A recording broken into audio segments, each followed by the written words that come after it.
Good afternoon, ladies and gentlemen. My name is Chris Coughlin. I'm the Senior Deputy Vice-Chancellor at James Cook University, and it gives me great pleasure to welcome you here. To get things underway, I'd like to call upon Professor Gracelyn Smallwood to provide a welcome to country. Gracelyn. Thanks.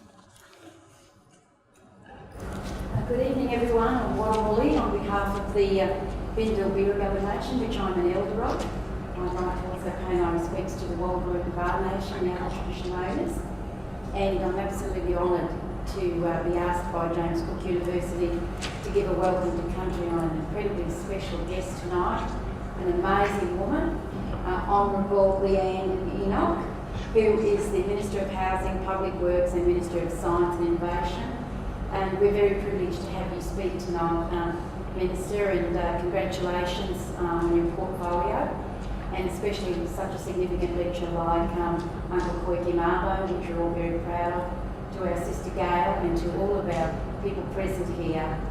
It's very moving every year when we have our reconciliation function at James Cook University that constantly innovates all of us and the community.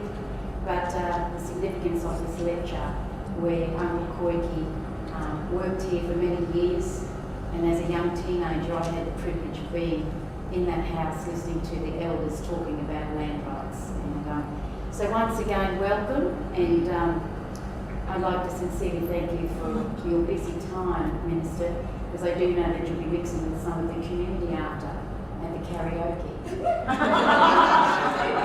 and the Minister does love karaoke. She just met Eddie Savage, who's one of our employees here, and did all the cooking, and she said, I met you on Magnetic Island many years ago when we were all at a karaoke centre. So, Minister, I know you'll do well in your portfolio because you're a real person, and what am we? And again, we look forward to your wonderful lecture. Perhaps we brought you here under false pretences because the Minister may sing rather than present an address. Can I express my thanks to Gracelyn for providing the welcome to country. Can I also acknowledge the traditional owners? Can I pay my respects to the elders that are present here today? And can I express on behalf of the university our heartfelt thanks to Aboriginal people of Aboriginal and Torres Strait Islander background who contribute in such important ways to the scholarly fabric of this university and to its cultural fabric as well. We're honoured to have strong representation within the university community, and today, this week, as part of Reconciliation Week, I think has been a fantastic celebration of culture and a bringing together of Australians of all backgrounds. And so this is a capstone to, I think, what has been an impressive and very important week celebrating reconciliation. I'd like to acknowledge some people here tonight. I'd like to acknowledge Aaron Harper, the member for Thurringau. Thanks very much, Aaron, for coming along. And of course, I'd like to acknowledge Gail Mabo. Gail, thanks very much for coming along. It's an important day in the calendar of the university, and we're so pleased to have you here as part of the event. And of course, acknowledge the Minister as well. So the Mabo lecture is a tradition that was established to recognise the important contributions of Eddie Koiki Mabo, and particularly his struggle to have native title acknowledged within Australia, the overturning of the concept of terra nullius. The university continues to acknowledge the important contributions that Eddie made to Australia at large, and in doing so, which has contributed to the valuable history, the important history of this particular institution. The Mabo lecture is now a well-established tradition within the university. It is delivered annually by a person who has made a significant contribution to a contemporary Australian society. The first lecture was held in 2004 and was presented by Father Frank Brennan, delivering the inaugural lecture. Since then, it's been delivered by a number of prominent Australians from a diverse range of backgrounds, including Hugh Mackay, the Honourable Jenny Macklin, Professor Ross Garneau, Mick Gooder, and most recently Shannon Dodson, who many of you will associate with the reconciliation movement and who presented a powerful address last year. It's, I think, a fitting tradition for the university to hold the lecture. It's, after all, only about 200 yards in that direction where Eddie undertook all the background work in the university library that led to eventually to the Mabo decision, which acknowledged and recognised Aboriginal land rights in Australia. So we sit very close, I guess, to the hub of activity. And for those of you who may have seen the Mabo movie, you'll recognise that bits of it were actually filmed in the library, just so very close to us. This year, we're so pleased to have the Honourable Leeanne Enoch present the lecture. When it came time to identify a speaker, it was an obvious choice for us. The first Aboriginal woman that's been elected to the Queensland Parliament and to hold a ministerial portfolio. Leeanne, as Gracelyn indicated, is the Minister for Housing and Public Works and the Minister for Science and Innovation. Neither of those portfolios are the reason that we have her here today, but we do recognise the important contributions to two of the most important portfolios within government. Leeanne is a Nunakal Nugai woman who hails from North Stradbroke and was the first member of her family to graduate from university. She then spent more than a decade working as a high school teacher in Queensland and overseas. She then left teaching and has held senior roles in local and state government, leading the development and implementation of policies to support some of Queensland's most at-risk families. She has worked in leadership roles with the Red Cross at both state and national levels. As many of you will recognise, Leeanne was elected as the member for Algester on the 31st of January this year and was then subsequently sworn as a minister on the 16th of February 2015. The title of Leeanne's address this evening is Taking Up Space, Taking Our Place, Indigenous Participation in the Political Process. Leeanne, welcome to the podium. Thank you so much, and thank you, Auntie Gracelyn, for outing me as a karaoke queen. Appreciate that a great deal, and I guess obviously I'll need to demonstrate that later tonight and show my skills, I'm sure. Let me begin, of course, by acknowledging the traditional owners of the land on which we meet this evening, and in doing so, let me acknowledge the Bindal and the Wulgarukaba people who have, for more than 3,000 generations, maintained cultural practices on this country. Can I thank Auntie Gracelyn for her warm welcome to country? It is this way, of course, of the beginning that lays a foundation from which we can share our stories with open hearts and strong spirit. Can I also just take a moment to acknowledge all of our elders from whichever culture you come from, those that have passed and those that are still with us, guiding us into the future. Let me also take this opportunity to acknowledge my parliamentary colleague, Aaron Harper, the member for Tharangawa. And I just want to say thank you so much for being here, Aaron. Aaron is a great support to me in the Parliament, and I know that he is a great supporter of Aboriginal and Torres Strait Islander people in this community and a great supporter of reconciliation. So it's absolutely fantastic that you're here, mate, so thanks for that. Can I also pay my respects to the Mabo family, and in particular Gail Mabo. It's a great honour to meet you, and I'm so glad to be able to speak in front of you. So I hope my words honour that great respect that I have for you. And finally, can I also thank James Cook University for the invitation to address you this evening. As you heard, my name is Leeanne Enoch. I'm a Nunakal Nugi woman of the Quandamooka Nation, which takes in the waters and islands of Moreton Bay. So anybody who knows that area, I'm originally from the beautiful North Stradbroke Island. It is absolutely heaven on earth, so if you ever get down there, make sure you go across. But I also have ancestral ties into the far north of Queensland, as my grandmother was a Kanju woman. Ladies and gentlemen, there was a state election earlier this year, not sure if you noticed that. At that election, for the first time in Queensland's history, 2 Aboriginal people were elected to our Legislative Assembly at the same time. It was the first time in over 40 years that our state parliament would see an Aboriginal person sit in its chambers, and the first time ever that an Aboriginal woman would take a place amongst its 89 seats. And as government was formed, it would also be the first time ever that an Aboriginal person would take a seat as a minister in our state's cabinet. That is a lot to be excited about. It's a lot to feel hopeful about. but it also represents just how much there is still to be done if seeing Aboriginal and Torres Strait Islander people in our state parliament is to be regarded as normal or expected. Friends, I'm very fortunate to be able to return home to North Stradbroke Island when I need to or when I'm called to, although not as frequently as I would like at the moment. Just last weekend, many members of my family and I returned to the island where my father is buried to honour his life and to reveal his tombstone for the first time since his passing last year at the age of just 65. It was a great time for reflection, not just on my father's life, but also on the many lessons he passed on for the next generations. As I travelled on the water, across the water, to join my family, it's only about a 20-minute trip, so if you ever get down there, it's very quick.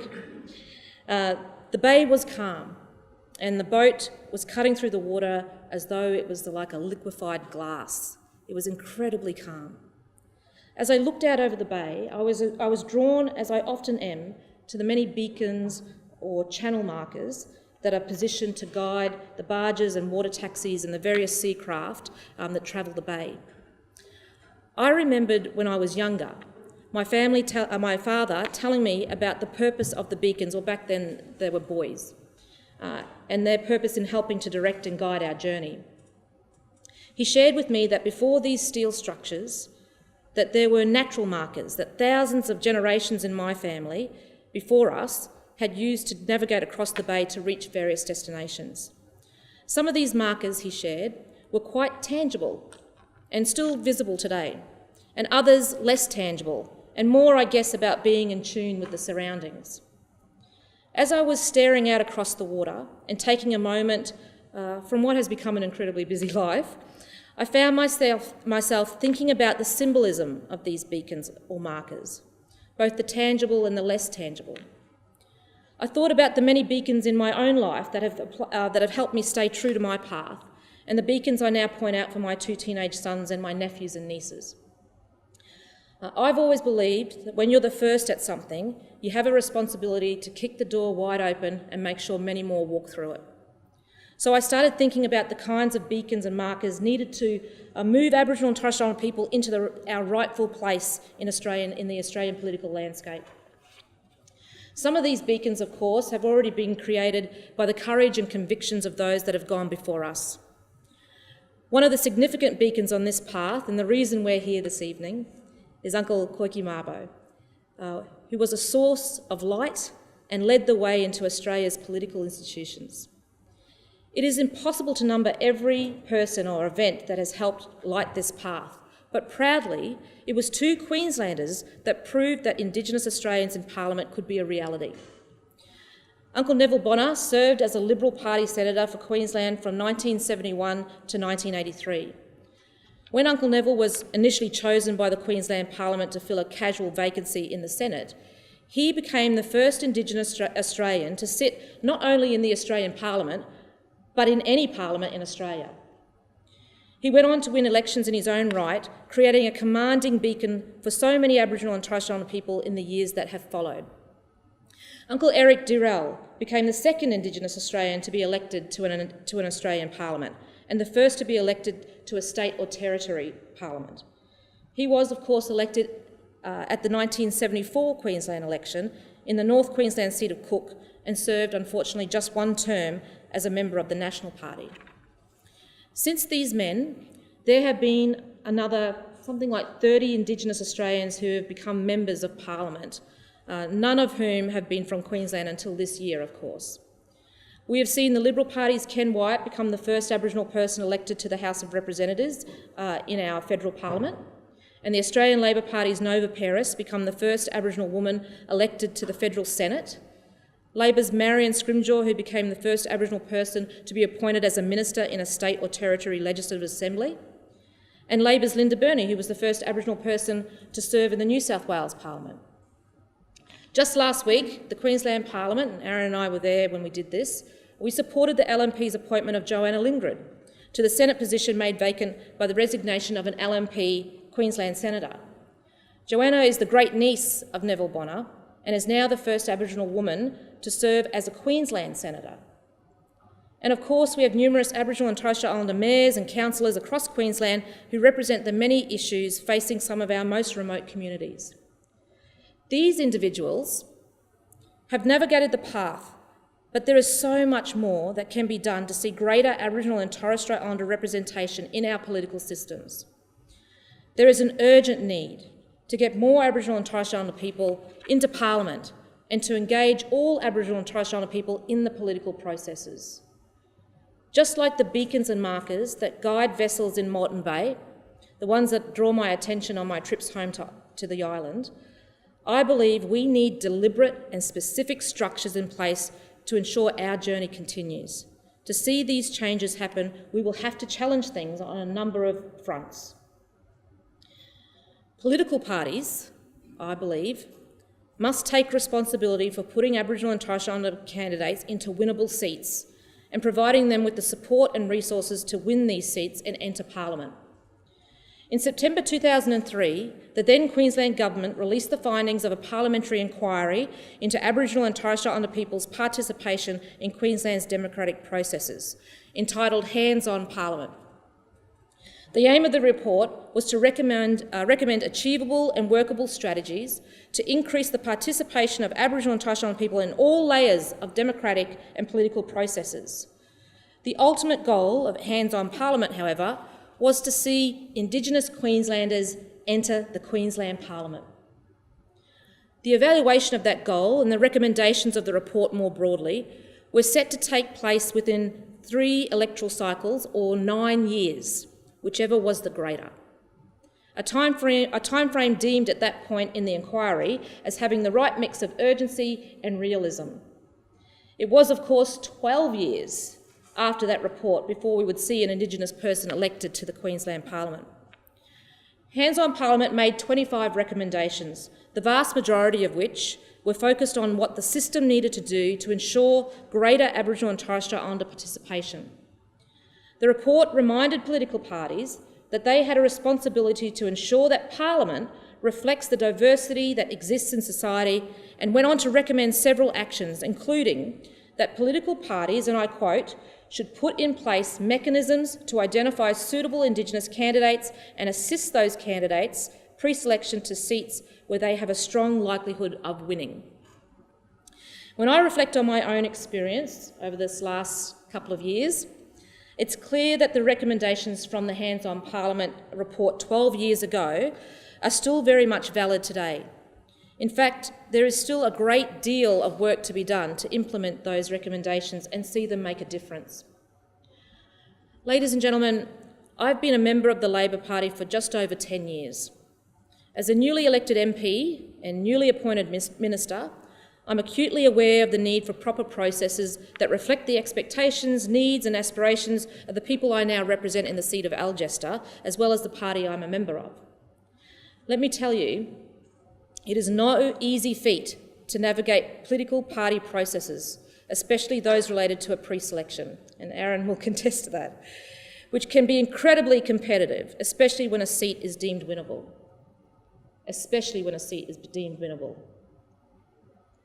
However, I was very fortunate. I had mentors who worked with me and advised me, who already knew where some of those less visible beacons were on the horizon, who understood the importance of diversity in our Parliament and who were in fact contributors to the Hands on Parliament report.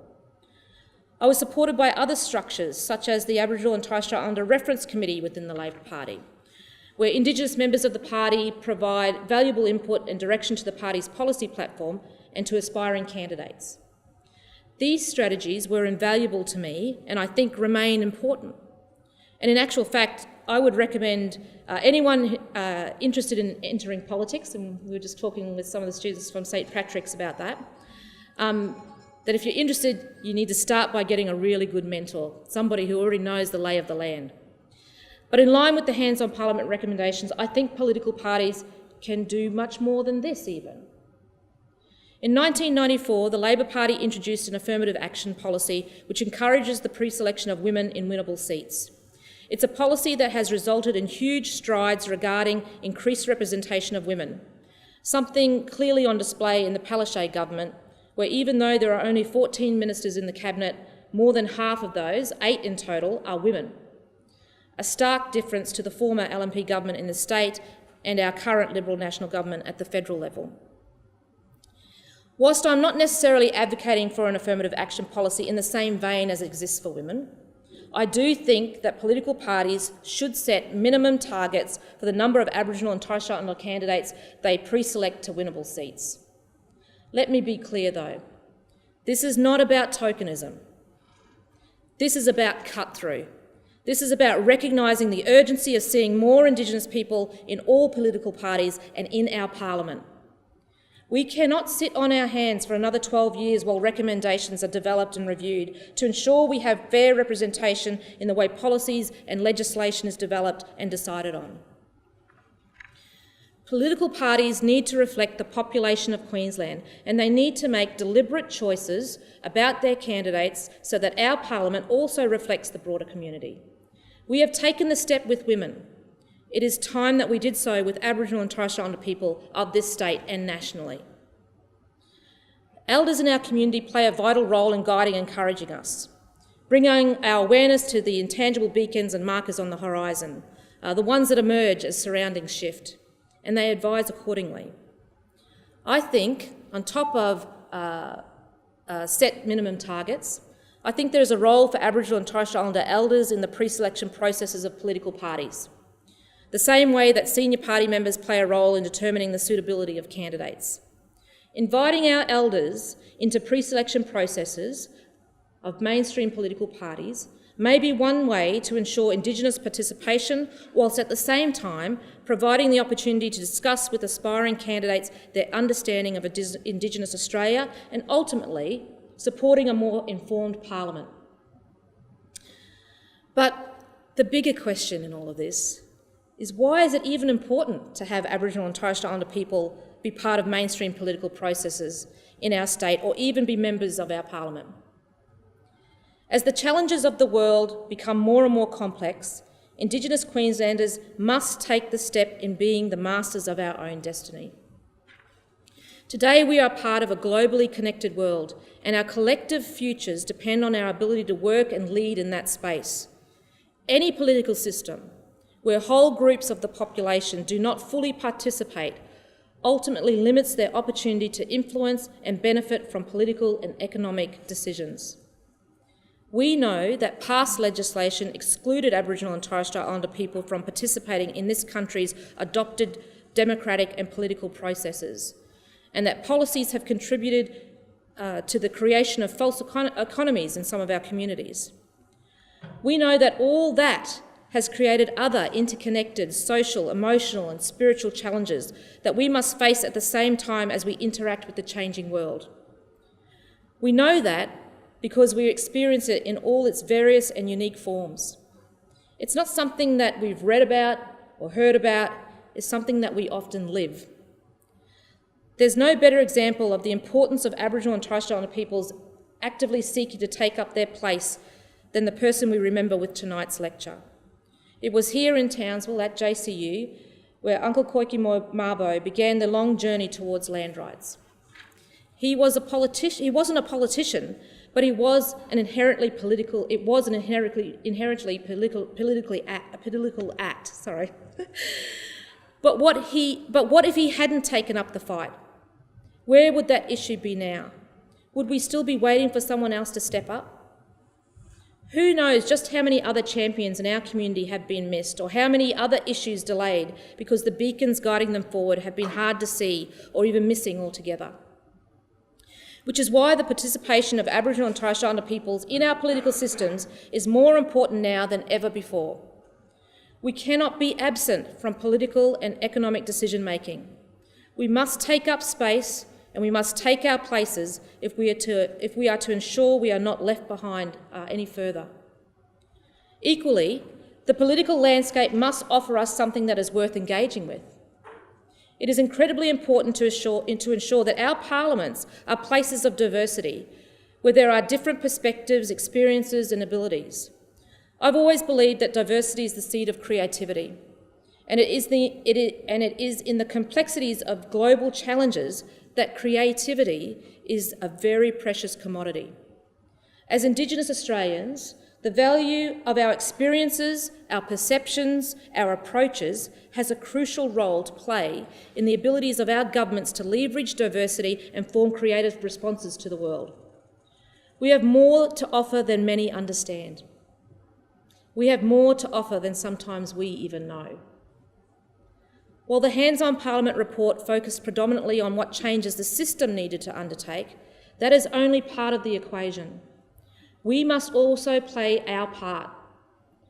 The Australian Electoral Commission initiated the Indigenous Electoral Participation Program in 2010 as part of their campaign to close the gap in Indigenous disadvantage in electoral participation. According to the Commission, a significant number of Indigenous Australians are not enrolled to vote, and many of those who are enrolled do not vote or vote incorrectly. I know I have people in my own family who fall into those categories.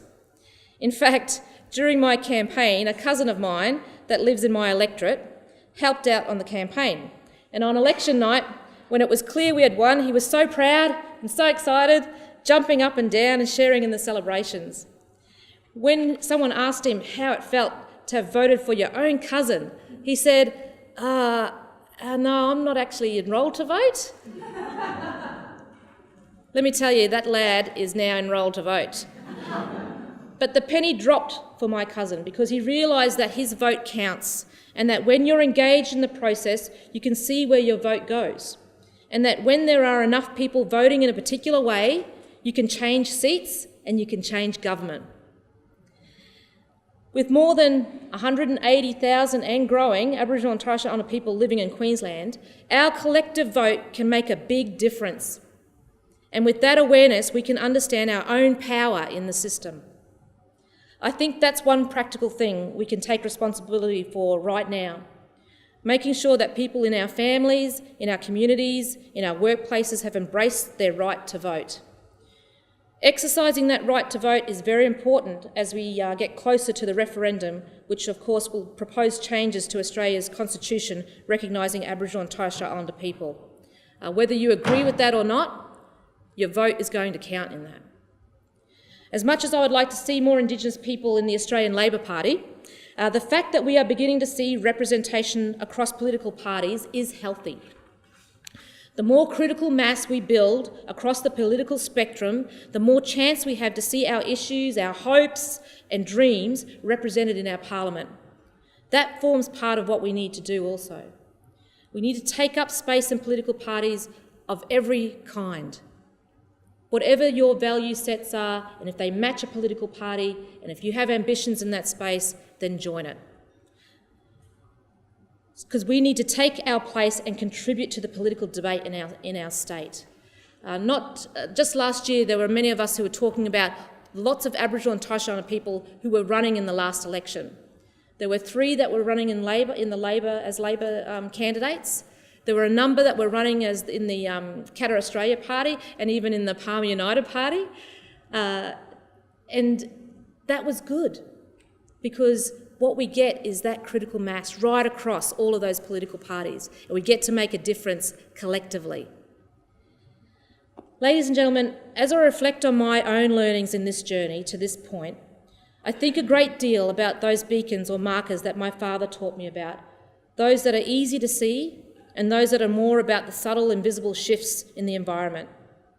There are challenges ahead as we build the numbers of Aboriginal and Torres Strait Islander people across all political parties and in our parliament, as we call on our communities to participate fully in the electoral process, as we raise expectations of political parties and their systems for engaging Aboriginal and Torres Strait Islander people, and as we support more of our people onto the political front line. But of course, these are challenges we must face if we are to influence and help build progressive policies and legislation and ensure our participation in that. Like those beacons in the water, we have the means by which to set the markers for all of us to follow. So a call of action to all of you tonight. Let us all be the beacons for each other as we take up space and take our place in our political processes. Thank you.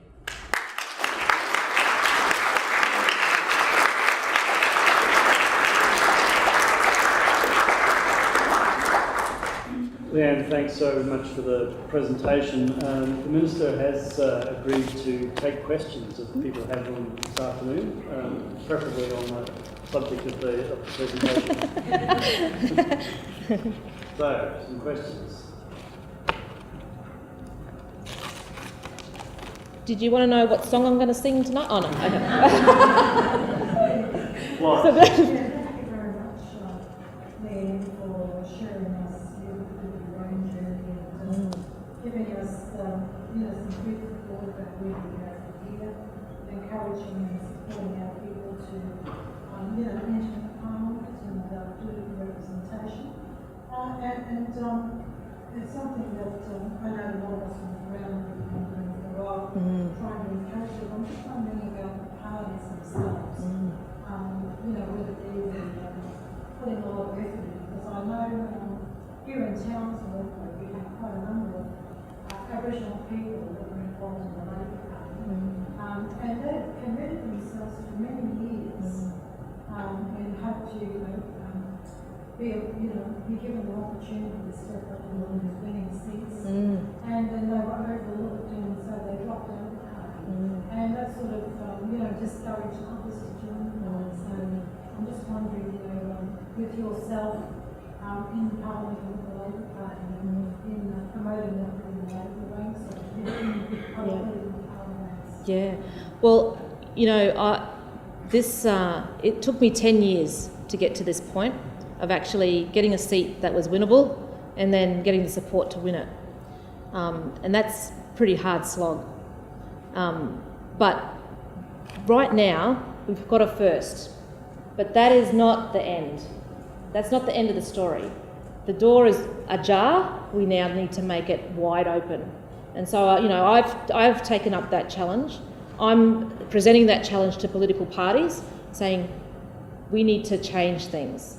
And that's why I've said, I really think that all political parties should set some minimum targets, and that they should identify Aboriginal and Torres Strait Islander people who are willing, who are able, who've got the right set of skills and abilities to step up and support them into winnable seats. I truly believe that, and I know Aaron feels the same way, and there are many of my colleagues in the Parliament, our colleagues in the Parliament, who feel the same way.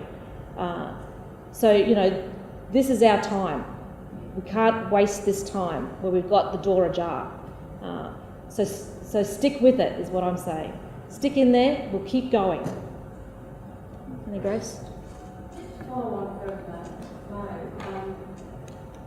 and so correct what she was saying with that is happening. And you said when you were elected, it was like we were at all, it was like Obama, jumping around the streets, and the reason we were in such awe, you hit the nail on the head in saying that a lot of Indigenous peoples are not on the roll. So you would have got in on the white vote, which gives me, as an old activist, some incentive to say, white people really vote for two mummies. And we say that because Queensland's right behind the eight ball. But just across the road in New Zealand, in the 70s, they had an affirmative action strategy for the Maori Party. So after living over there, I was going to come back and save the world. But 40 years later, they're talking about maybe affirmative action. And because Indigenous Australians are in the minority, it's very difficult for us in terms of getting a large number of seats unless we change the attitude of white Australia. In your time, do you think that we would have an affirmative action strategy like they have in New Zealand and all the other colonised countries to make it that there's a bit of a good balance in Parliament that we do have Indigenous seats? Because that's my dream, and I've been waiting 64 years, so I'm not giving up, and especially the proudness that we have of you and brother independent in the state of Queensland, by mostly non-Indigenous states. Well, the Hands-on Parliament report that I've referred to was a significant document, which I think was supposed to have its final report in 2012, but the former government, I don't think, obviously it slipped off the radar for the former government for some reason. But during that process of the inquiry, many different ideas were put out there, and Uncle Eric Durrell was still alive then, and he contributed to that inquiry. And one of the things that people talked about was identified seats in Parliament and affirmative action. And at that time, there was a lot of pushback on that idea, which I found quite remarkable. But there was pushback saying that we didn't want to see Aboriginal and Torres Strait people as separate, that we wanted to be part of, the system. But it did say in the inquiry, in the report, that if at the end of the 9 years, if the strategies had not been successful, that they would revisit that.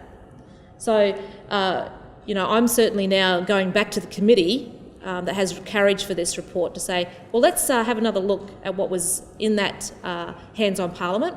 There hasn't been a final report. Let's have another look at where we're at now. And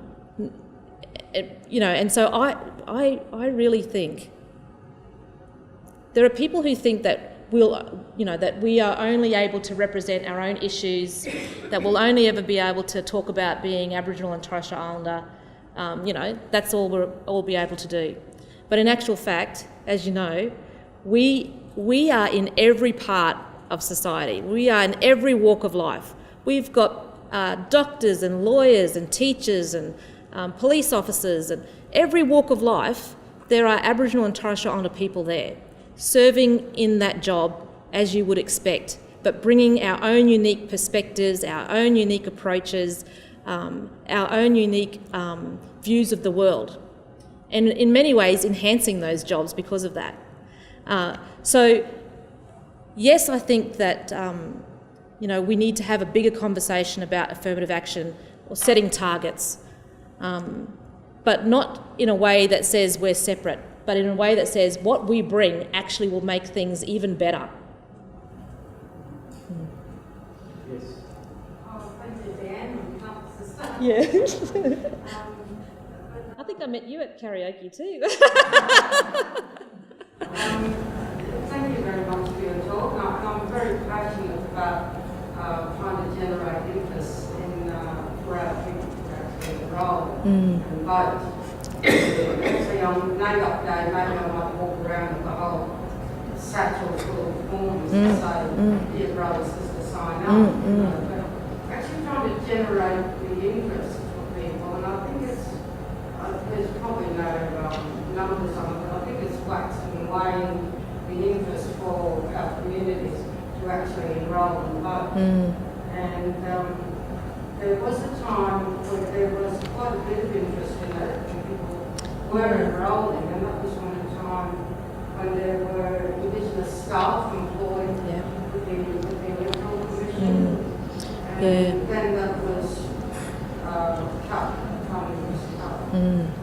So I'm wondering about, how we could generate interest again, just for people to get to vote. I think you need people to value the vote, understand the value of the vote, and then maybe that pathway to standing for representation. So I think that's the thing, how to get people interested in actually enrolling. Well, one of the things that has struck me from election day and the result that we got was the huge interest, this huge excitement about seeing two Aboriginal people in Parliament. And I've been absolutely overwhelmed by the pride and the excitement about it all. Not just from our mob, but from everybody. That something's different in the world because this has happened, And I think that kind of excitement and interest is where we get an opportunity to ride that wave, if you like, to say, hey, whilst you're interested and excited, get you signed up for the electoral roll. Get on the roll. This is our time to do that.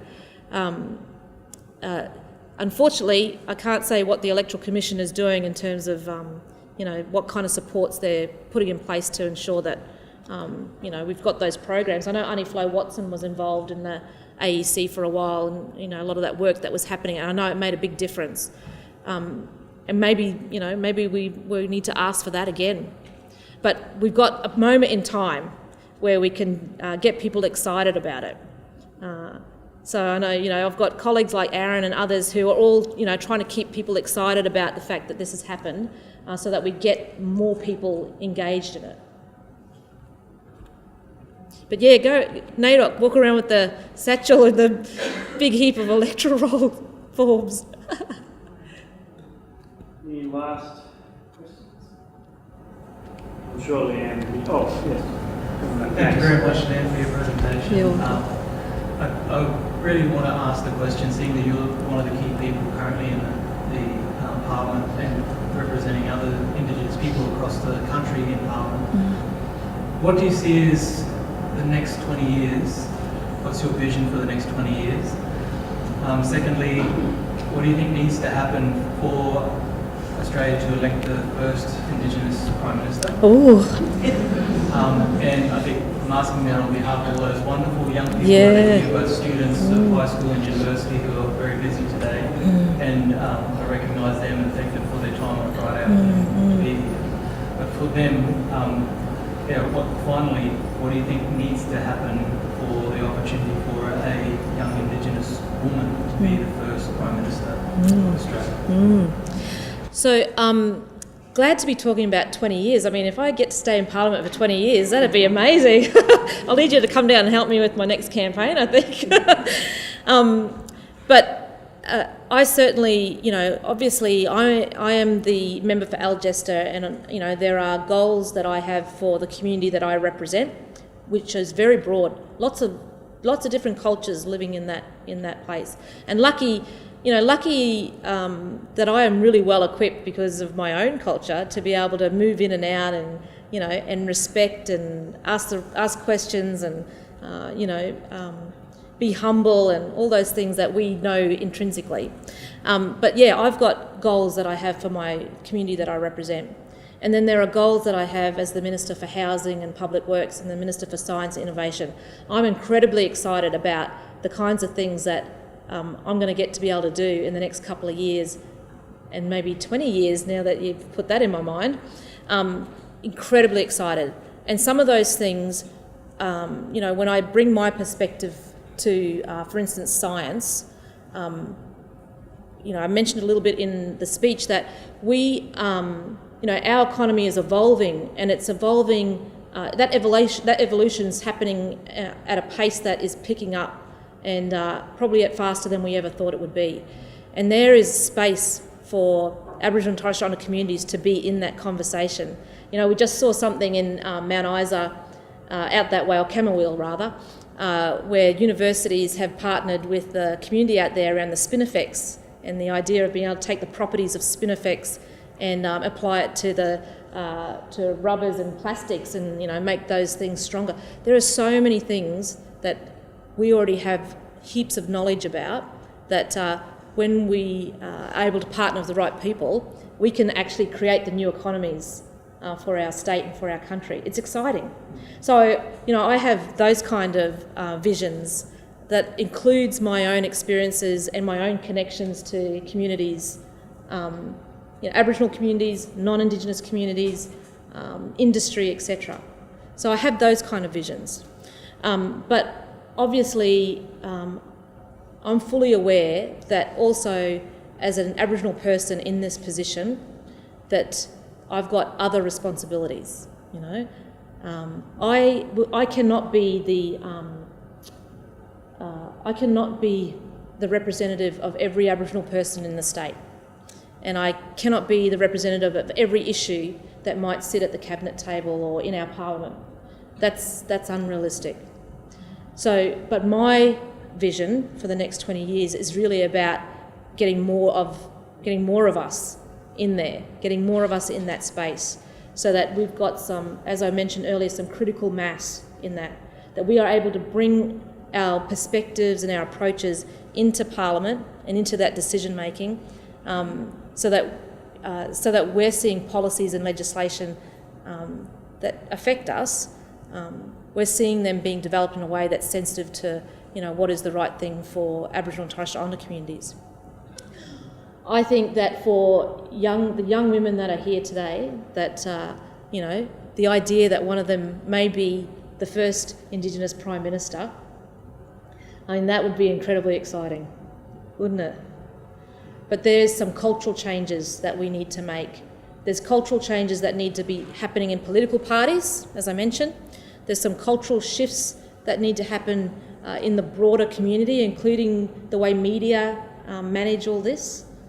I think it's easy to report on Aboriginal and Torres Strait Islander people as being over here. And so, we need to be able to be portrayed as the professionals, as the smart, intelligent, amazing people that we are also. And when we get those kinds of shifts, it'll be easier for the young women that are coming behind myself and others in the Parliament now to be able to move through that a little bit more easily. But there's some cultural shifts for us as well, that we have to actually step into it. And we have to support those who are moving into the front line of political representation. We've heard many times, and I know if Mick Gooder has done a lecture here, he talked about lateral violence for sure. And so it's those things that we have to overcome as well. Success is not a bad thing. We can all succeed. There's enough room for all of us to be deadly, So when we're able to do that as well, we've got all that combination happening where these young women will be able to move so easily, like that boat on that water, like liquid glass. It would be so calm and so easy to go through that. But for me, the next couple of years, I hope it doesn't take 20 years to get more Aboriginal people in Parliament, let me tell you. But I'm in the choppy waters at the moment, and happy to do that because I've got great people who support me. The aunts, like Auntie Graceland will ring and she'll see something in the paper and she'll ring and say, "Oh, just checking that you're okay after that. That was a bad photo or something, I don't know." But, it's that kind of stuff that if we're doing that right now, then the shift is happening. So.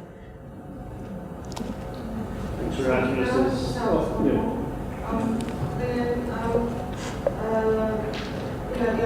We all celebrated Mabo decision and the native title back, when the government legislated.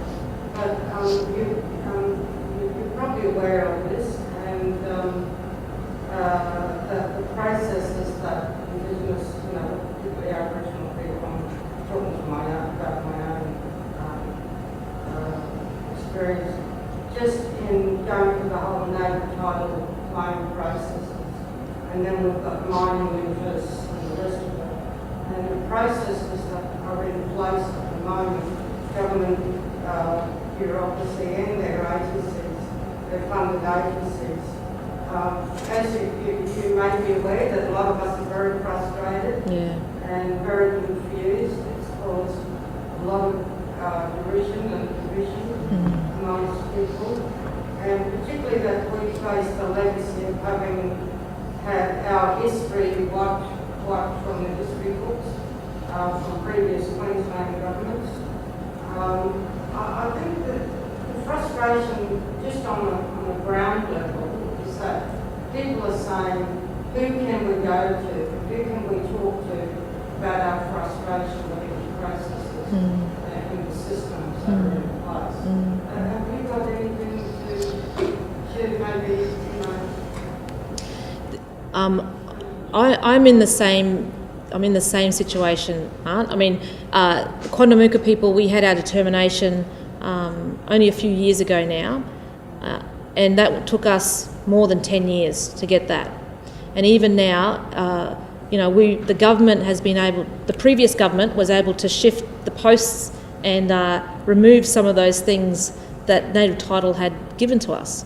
And so, now this government is trying to replace and return to those things.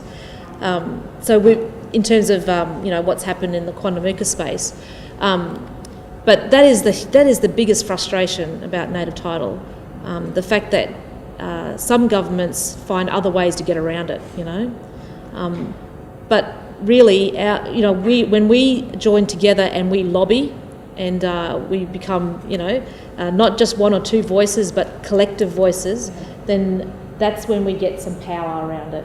And we have to keep doing that. Can I just say, Mr. Chairman, I'll be really quick, and as Josephine expressed, it was the watering down of the Koiki Mabo Yeah, Native Title Act that caused all this frustration. yeah, If I can push it forward, whoever gets in the federal government soon, if they make a clear statement that they're going to give us back what Koiki's native title meant, because if they hadn't watered down that act, every traditional owner group in this country would have had sovereignty and real native title. And whatever party says we're going to go back to the Koiki Mabo legislation, which means it's going to give us back real sovereignty, you'll get probably every socially conscious black and white person voting for that party.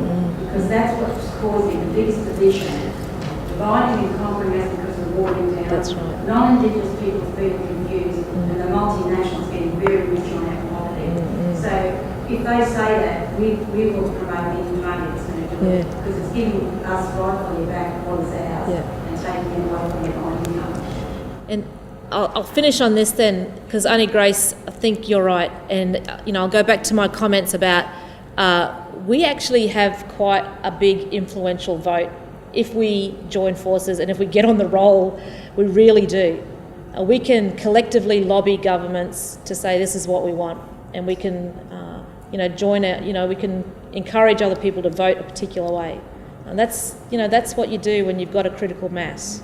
So, we have got those opportunities. But right now, you've got a state government, a Labor state government, with Aaron and others in Townsville and the rest of our colleagues in Parliament, who I tell you, hearts are open and binangs are open, and people are ready for the conversations and are not coming with preconceived ideas. The consultation opportunities are there.